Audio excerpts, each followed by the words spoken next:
Hello, sister friends. We have some more bonus scenes or more to love scenes from Sister Wives for the episode entitled You Need to Shut Up. It's so funny because the titles always really match the episodes. This You Need to Shut Up. I'm trying to think what spurred it on. I mean, obviously, Kody needs to shut up.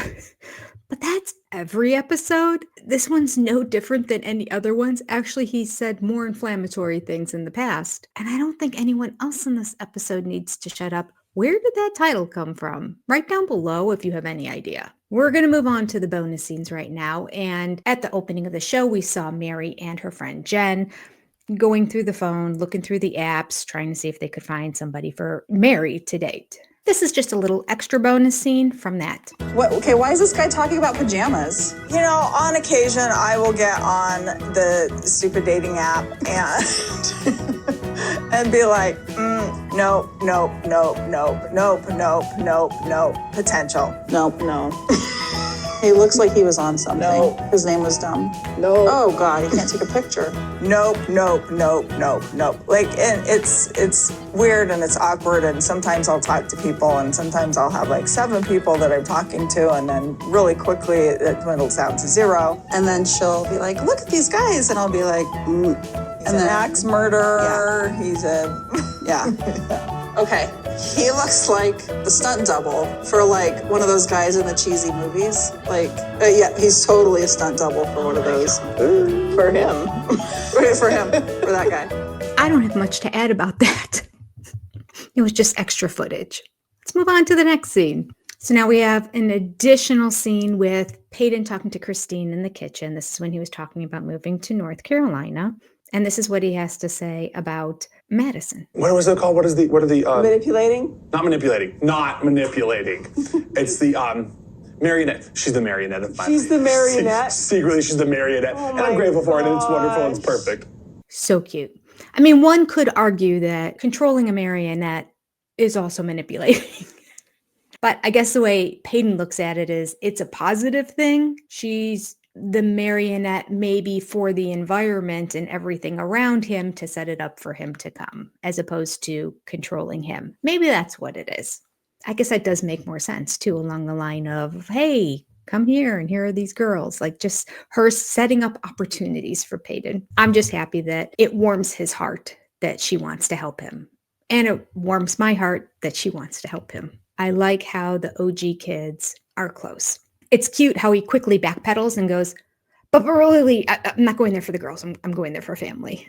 That's here. Let's watch. Madison knows me very well, so she has been using one very, very specific tactic with me that I'm very excited for. Above all else, I'm most excited about being near family and being near the nieces and nephews. But I'm also extremely excited for the same thing Madison's been telling me. There's Christian girls here, Paedon. Perfect, yes. Meanwhile, she's absolutely controlling my mind and manipulating the strings from the background. Oh, it's so true. She's been doing it my entire life. Okay, so she is controlling you. Oh, Paedon, you're starting to talk like Kody. Careful. Think before you speak. She really wants you there. Janelle really wants you there. They're both very glad you're there. And I'm single. You might as well. I've got nothing holding me here. I've got a lot of things. I have so many things holding me here, Mother. I have so many wonderful things holding me here. You're leaving. Paedon knows his mother's needy. Get it. I get it. She's just having so many kids around that when there's half that amount and then half of them start to leave, it's got to disrupt her world a little bit. It's very cute how Paedon stops himself there too and goes, wait. No, wait, you, Mom. My love for you, Mother, is what's keeping me here. But I need to branch out on my own now. I think Maddie's going to love being called the puppet master. I don't think so. I don't know. She'll be fine with it. First of all, the whole thing, he's joking. And he's being overacting like Kody and like Christine. He's his mother and his father's son. But he's not saying anything negative. It's not puppet master in a negative way. It's, I'm trying to improve your life, and I know that you're looking for a girl, and there's girls here, and we can be family for you. What do you think? If somebody did that in my life, somebody who's going to control the strings of everything that happens around me for my good, sign me up. I could use a puppet master. I'm tired of being in charge of everything. She loves the idea of everybody living there and moving there and everything. And so she's brought it up several times to everybody. I feel like Christine started that off a little bit with a dig. Like she's talked to several people about moving out there, i.e., she is actively recruiting people away from me.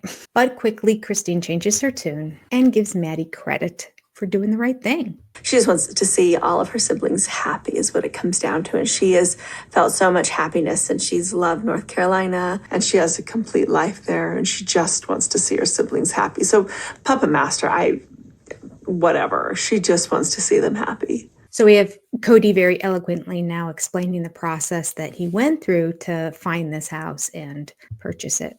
Let's watch. So we start looking at this place 8 months ago. Are you sure it was 8 months ago, Kody? I think it's about 8 months ago. Oh, math. That's not so hard. And it checked all the boxes, but the price was just too high. We did a bunch of budget looking at, I think that's a technical term that real estate agents use. Before you buy a house, make sure you do a lot of budget looking at. Oh my gosh. Just imagining him and Robyn together doing math.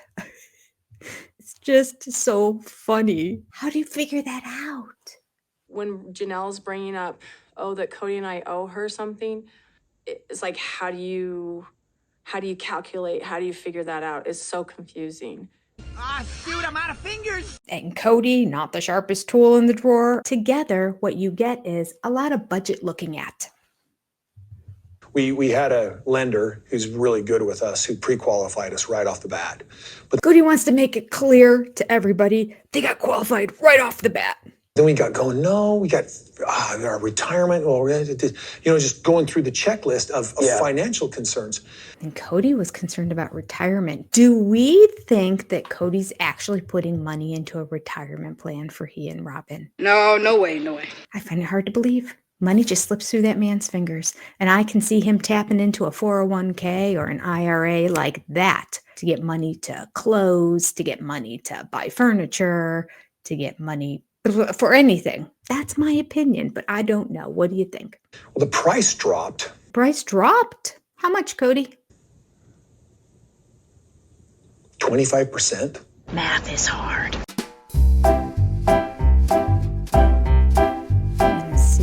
Let's see. Kody and Robyn Brown's house address. People that were in there before bought it in 2020 for 1.2. So they sold it to Kody and Robyn, and it was accepted on a contingency. It took 2 months for the sale to go through. So I guess that was them holding out. I wonder if they had some sort of deal. If they don't sell their house within 30 days or they don't get the repairs done or something, that they would owe more. Because for some reason, it was a contingent sale at basically 2 million. 1.99999. So we'll say 2 million. And then 2 months later, when it officially sold, it was 2.1. It went up $100,000. Why would that happen? One of two things. Either one, they had some sort of verbiage in there that, listen, we're not going to hold this house for you forever. So you've got 1 more month to sell your house. And they didn't, but they said they sold it. Listen, they sold it, but it was contingent too on getting the repairs done. So it must have taken them more than a month to fix all the mess in their house. And part of the verbiage would have said for each month in addition to it, you owe us $100,000. That could have been. Or two, Kody and Robyn realized they didn't have any cash to do anything, to live, to buy groceries. Like, they tapped themselves out completely. So they asked them to add $100,000 onto the sale price of the house. And then that way, when the house transferred, the sellers would give them $100,000 back because the sale price was really just $2 million, not 2.1. Which one do you think it is? Okay. I've felt a need to just make a change. Now, repainting the house would have worked. And why didn't you? Rob and I saw this house, and there was a call to it. Oh, shit. Sorry. Continue. It was like, this is the one. And initially I was like, just doesn't work financially. Robyn and I continued to sometimes together and sometimes without each other knowing. I'd drop Solomon off at school, and before my workout, I'd drive past that house. We just felt the call to it, and the magic came together, and we were able to buy it, and it's a blessing, and we're moving, and it feels like it's so much a destiny. So tired of him talking about the call to things. He keeps getting called to go to another city, to another state, to another house, over and over and over again, and it never works out. Do you remember the call to Vegas? It's just calling us there. It's an open area that's very accepting of people. It's where we need to be. And then, I can't stand this place. I got to get out of here. I could just hear it. I'm being called to Flagstaff. They get the piece of property that apparently Christine said she heard angels sing when she saw it. Like, all of them are full of it. Now he's called again. The whole process has been such an intense experience. Wink. There has been so many amazing experiences. Wink. Experience. Called to a house that's going to be covered in dust 24/7. Enjoy cleaning that. Enjoy breathing in all that dust from the cinder mine behind you. Which, by the way, let's just go over that for a second. Please do.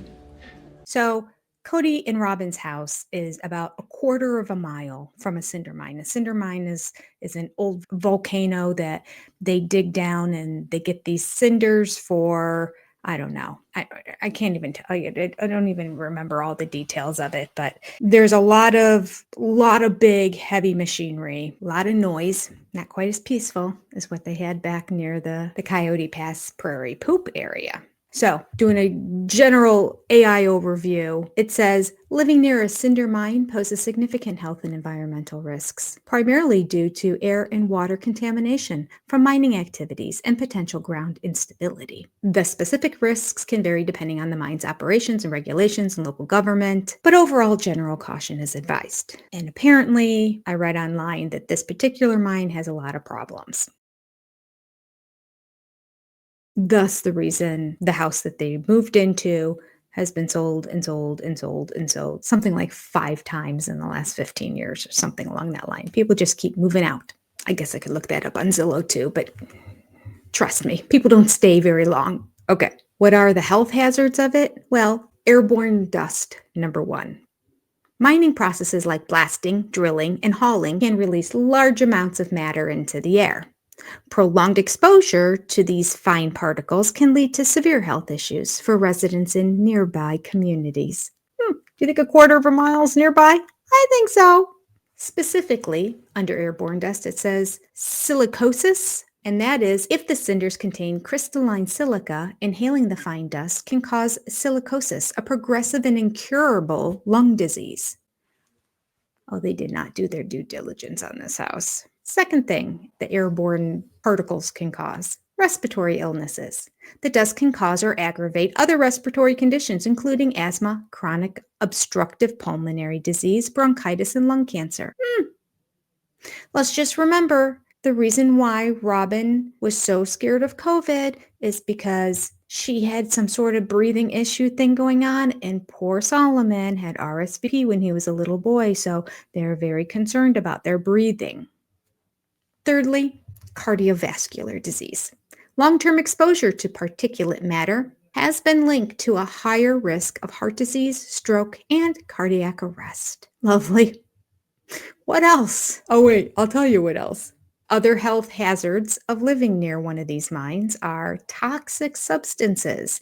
Depending on the specific mineral composition, mine dust and runoff can contain toxic heavy metals such as lead, mercury, or arsenic, which can enter the food chain and the local water supplies. Isn't this place amazing? Lovely. And finally, remember I mentioned before, lots of big trucks, heavy machinery, drilling. Third hazard that they list is noise pollution. The constant operation of heavy machinery and blasting can produce significant noise pollution. This can cause stress, hearing loss, and sleep deprivation for nearby residents. Sounds like a lovely place to live. And let me just add that AI went one step beyond and pulled up more information about the environmental impacts of living near a cinder mine. And they are water contamination. Rainwater and groundwater can react with the sulfur-bearing minerals in exposed rock, creating acid mine drainage. That smell. What's that smell? This acidic, metal-rich runoff can contaminate local streams, rivers, and the underground aquifer that may supply local well water. I wonder if they have well water or city water. My goodness, their other house didn't even have water. They had to have it hauled up in tanks with a truck. My guess is they probably are on well water. Oh, that would be scary to live near this mine and to be relying on the water that's in the ground. Is that everything? An extensive list. Also, It's not over yet. soil erosion and degradation. Mining activities disrupt the land, leading to deforestation, soil erosion, and the loss of productive farming or grazing land. Okay, I don't think they care about that. But wait, there's more. Ground instability. This doesn't sound good. It says mine sites, both active and abandoned, and just remember, this is an active cedar mine site. Both active and abandoned can pose risks of collapse, including sinkholes. When can we move in? No, right down below. Would you pay over $2 million for that house? They did not do their due diligence. But they were being called to it. They would just drive by and look at it and go, I want. That's what's being called in Kody and Robyn speak. When I want something really bad, if I really, really want it, that feeling of really wanting it is called being called to something. Kody Robyn Brown talk. I'm translating for you. I speak Kody. Oh, I wonder if they did this. AI did one more thing. You're kidding, right? It says, before buying property near a mine. Okay, what should you do? Research the mine, determine if it's active, dormant, or abandoned. Active. An active mine will have ongoing dust, noise, and traffic, while abandoned sites have different hazards. Oh my gosh, it's like a nightmare. And even if it eventually becomes abandoned, it has a whole other set of problems. This is terrible. Second thing they should do, check the regulations. Inquire with local municipal and state environmental agencies about the mine's history, compliance records, and any environmental impact studies. Rumor has it, this mine is not the best at staying in compliance. The other thing they should do is test the water and the air. Do you think they did? Not a chance. Hire an independent air quality inspection company. Oh no, that costs money. They didn't do this. Hire an independent air quality inspection company to test for particulate matter and have your well water tested for heavy metals and other contaminants. Well, you know they're going to do it now because it's going to be all over social media that they're a bunch of idiots for buying this. So post-sale, they're starting to test everything. The final thing it says is review the property history. Check for any historical reports or issues from previous owners, such as vibrations from blasting or property damage. Do you think dear old Justin did that for them? No, he wanted to sell them this big house. Justin kept that info on the down low. Whew, what a mess. Okay, let's go back. What else was on this show? It's kind of miracles that have sort of just opened all these different doors for us as far as this house is concerned. And it's like everybody's feeling that kind of like this was meant to be sort of feeling like this is how it was supposed to be. Kind of, sort of, kind of. Spit it out. Robyn, pull it together. Do you think this was a calling or not? Like, she doesn't seem sold as much as Kody does. But then she uses that kind of language all the time. Actually, Kody does too. And then that sort of kind of will, in a way, sort of, at times, sort of, kind of. There was so much trouble and so many struggles with our, selling our home, our other home. So many hurdles there. So many hurdles. What are they? But someone dropped the ball. So they're leaving the house for the final time. But guess what? It's not done. They had repairs to do simply on the hallway. I'm dying to know how many repairs there were that they had to do. We just saw that one bathroom and I'm thinking, whoo, there's a lot of money there, 50 grand for that bathroom to get redone. Maybe more. They are walking out of the house. First of all, the wall to the left, you can see all kinds of marks because it's where they hung stuff. And now it's spackled in with white spackle over an olive green wall.